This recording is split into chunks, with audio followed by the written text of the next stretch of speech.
On the and on the questions that we've asked. On your question, again, on the you can provide security without cost anything, but it's still very secure. I am a security company. I sell security, but I don't think the focus should be on selling security. It should be on selling services.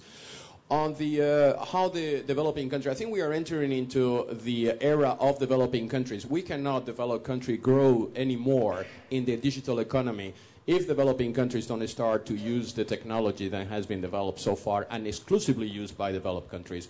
So the responsibilization component of that means that we should start to think of a world of 1 billion people or 1 billion subscribers. We need to start to think in a world of 7 billion subscribers in 2014.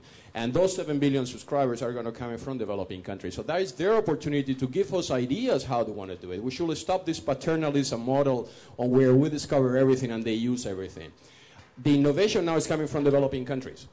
The most successful mobile banking operations are in Bangladesh, in Kenya, in African countries. They are not in Europe. Europe are behind mobile money. US is behind mobile money. On internet banking, I was in the United States talking in a panel. Out of 3 billion people with a SIM, that means with a mobile phone, only 1 billion of them they have a bank account. So you have technology, 2 billion people that could from tomorrow have a bank account and participate in the global economy. But they don't because they don't have enough money to open a bank account. But technology can provide to them that type of facility so they can send money mobile to mobile. So I think we need to learn from developing countries what they want to do.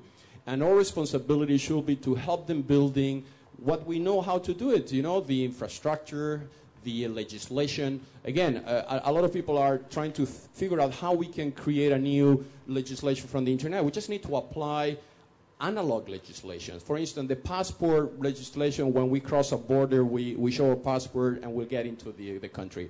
That applies for digital identification. It's the same thing. You don't have to change a quote on that. Because basically what you are letting people is to use their identification to access virtually another country over the internet, but following the same principles and treaties that has already been put in place in the analog world. So if we go back again and we think as a country, the internet is global, but the countries is local, the infrastructure should be local. If every country has their own root key, their own national PKI, their own national ID card, their own national mobile operator, their own services, then we're going to end up in a global economy that rather than having only apps coming from 1 or 2 companies in the United States, you're going to have suddenly 7 billion people participating to the global economy and moving the world to the next stage. Well, we're going to finish very much, Minister, and with those words, that is security at another kind of cost.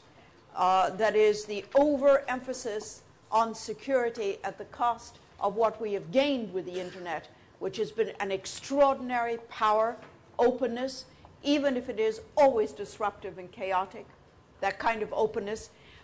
There is, at least I think in the conclusion of this panel, no question but that we would prefer to have other ways of looking at the control of insecurity in the cyber world rather than the closing down of its creativity and its openness and its freedom.